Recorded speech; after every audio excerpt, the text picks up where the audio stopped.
তো সম্পর্কে কিছু আলোচনা করবো ইনশাআল্লাহ তাআলা। তো সবার কাছে একটা রিকোয়েস্ট, চুপচাপ কানে শুনতে হবে। কথা বলার সময় যদি এদিক ওদিক কথাবার্তা যদি হয় তাহলে বলতে হবে। চুপচাপ শুনবো ইনশাআল্লাহ। তো দেখেন আমরা প্রত্যেকটা সময় যখন কোনো জানাজা হয় তখন আমরা একটা আয়াত আমাদের কানে ভেসে আসে মসজিদের ইমামের মুখ থেকে, যে কুল্লু নাফসিন যায়িকাতুল মাউত, প্রত্যেকটা প্রাণীর মৃত্যুর স্বাদ চাখতে হবে, তাই না? আমি আপনি মনে করছি যে আমি অনেক শক্তিশালী, সারা জীবন দুনিয়ায় বেঁচে থাকি, কিন্তু না, দুনিয়ায় আমি আপনি সারা জীবন বেঁচে থাকার জন্য আসি না। বরং আল্লাহ তাআলা বলছে, বান্দা শোনো, তুমি যেখানে যাওয়ার চেষ্টা করার কারণ নিশ্চয়ই মৌত তোমাকে করে ফেলবে। বাবা আল্লাহ তাআলা কি বলছে, قل إن الموت الذي تفرون منه فإنه ملاقيكم।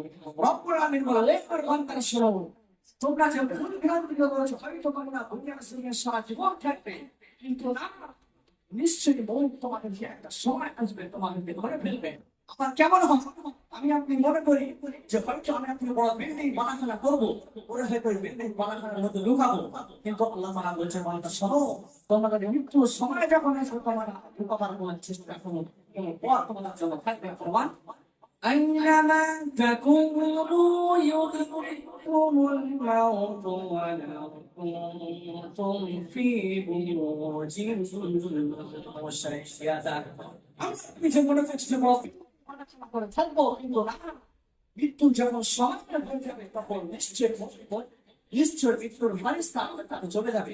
আবার আমি আপনি মনে করছি হয়তো আমার সময় হয় না, 20 বছর 10 বছর বয়স, অনেক সময় আছে, কিন্তু না, মৃত্যুর সময় যখন হবে আপনার পানি হাতে থাকে কিন্তু পানি খাওয়ার আপনি সময় পাবেন না, আপনার জন্য মিষ্টি থাকবে, আপনি নতুন কাপড় পরার জন্য রেখে দিয়েছেন, সেটা আপনি পরার সুযোগও পাবেন না, আপনি সুন্দর করে নামি দামি জুতো কিনেছেন পরার জন্য, সেটা আপনি পরার প্রমাণ পাবেন না।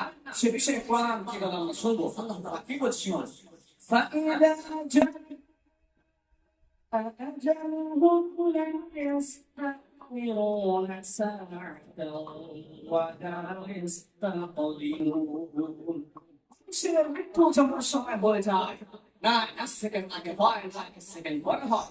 শুনুন, আপনি ভাবছি সত্যি আমাদের জীবন থাকবে। শুনুন, আমার একটা সময় ছিল এই মূর্খ মানার যোগ্যতা আমাদের ছিল না, কিন্তু আল্লাহ তাআলা আমাদের মূর্খ মানার তখন যোগ্যতা দিয়েছে। আবার এমন একটা সময় আসবে এই মূর্খ মানার শক্তি আমার আপনার কাছ থেকে বিনা অনুমতিতে কেড়ে নিতে পারে না, নিশ্চয়ই পারে।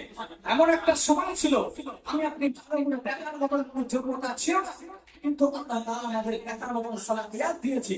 এমন একটা সময় ছিল আমি আপনি কথা বলার মতন কোনো সালাহিয়াত ছিল না, কিন্তু আল্লাহ তাআলা সেই জীবের মাধ্যমে কথা বলার মতন সেই সালাহিয়াত আমাদের জীবের মধ্যে দিয়েছে।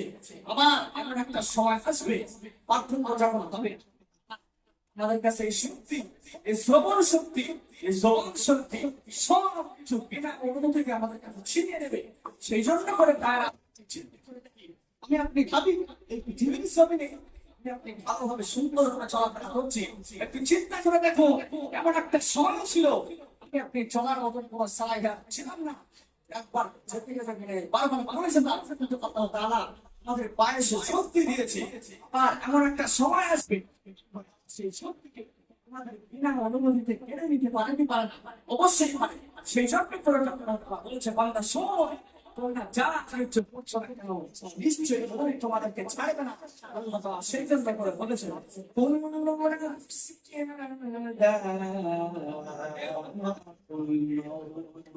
নিশ্চয় সময় বন্ধ করে আমি কি করেছি যে প্রত্যেকটা ব্যক্তির প্রত্যেকটা মানুষের সবাইকে চাকতে হবে। আমি আপনি মনে করছেন যে মৃত্যু হয়তো আমাদের আসবে না, কিন্তু মৃত্যু অবশ্যই আমাদের কাছে আসবে। সেই জন্য করে আমাদের সকলকে ভয় করতে হবে। আমি আপনি কেমন হয় সারা জীবন জীবনের জন্য আমরা গুনাহ করি, কিন্তু না, একটা সময় যখন আসবে কবরের মধ্যে যাওয়ার পরে আমাদের যখন হিসাব হবে, হিসাব নেওয়ার পরে আমরা যদি কাজ যদি করি ঠিক মতো উত্তর যদি দিতে পারি তাহলে আমাদের জন্য থাকবে জান্নাত, যদি ভালো মতো উত্তর যদি না দিতে পারে তাহলে জাহান্নাম। সেই বিষয়ে একটা কিসসা যে হযরত ইব্রাহিম আদহাম রাহিমাহুল্লাহ আলাইহি একটা ব্যক্তি আসলো, এসে বললো, হযরত, আমি দুনিয়ার জমিনে অনেক গুনাহ করি, কিন্তু গুনাহ করে আমার ভয় হয়, তো কবরে যাওয়ার হয়তো আমার হবে। কবরে যাওয়ার পরে মানে যে ভয় হয়, কবরে যাওয়ার পরে যদি কোনো আসার পরে, তো ইব্রাহিম আল্লাহ রাহমাতুল্লাহ আলাইহি তার জন্য 6টা উপায় বলেছে যে দুনিয়ার জমিনে গুনাহ করবে অথচ কবরে গেলে আসার হবে না। এই 6টা পয়েন্ট আপনারা যদি আমাদের আলোচনাটা মোবাইল থেকে দিতেন তাহলে আমি 6টা পয়েন্ট বলতাম যে দুনিয়ার জমিনে গুনাহ করবে অথচ কবরে গেলে আসার হবে না। তো এখন যেহেতু ডিস্টার্ব করে পারবেন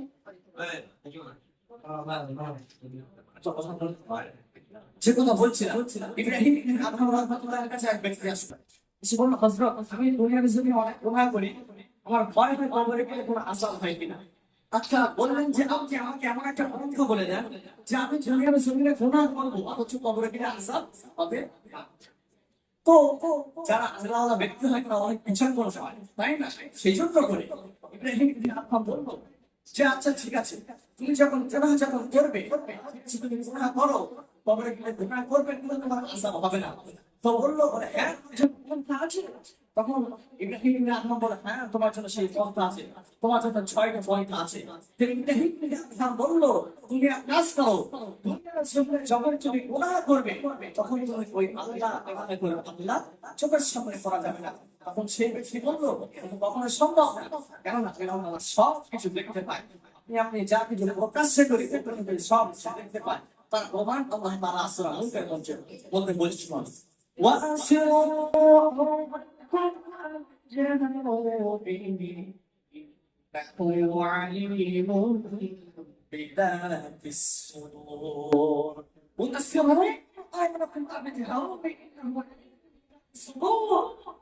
তুমি যে সবচেয়ে করো, তুমি যা কিছু করো না কেন, যা কিছু করো না কেন, নিশ্চয়ই গোপনে করো সেটা প্রকাশ্যে করো, নিশ্চয়ই সব কিছু জানে।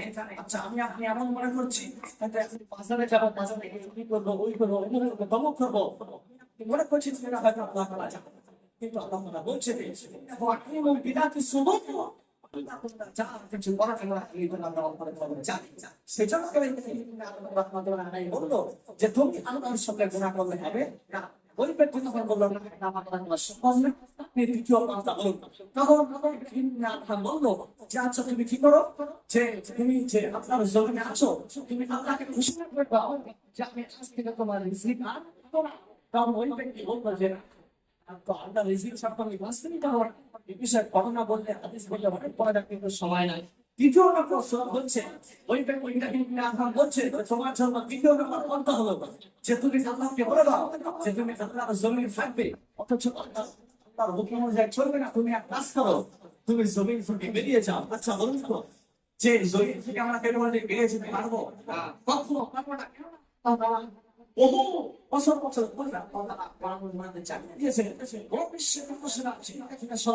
তোমাদের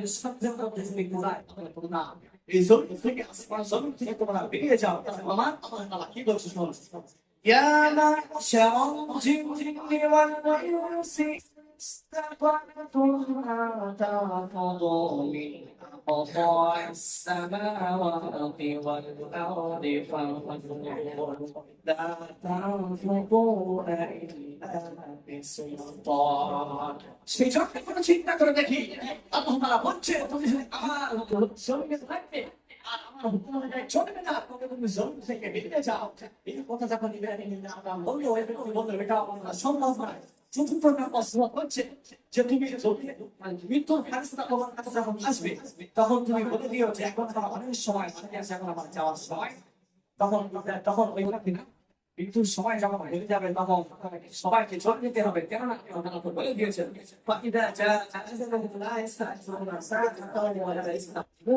মানুষের যখন সময় হয়ে যায় বড় হয়, সেই জন্য আপনি আপনি যাই করি না কেন অন্তত মানুষের অন্তরে বেশি বেশি থাকা উচিত। আল্লাহ তাআলা আমাদের সবার অন্তরের মধ্যে বেশি বেশি করে ব্যক্তিকে সহজ করা তৌফিক দান করেন। সবাই বুঝে আসসালামু আলাইকুম।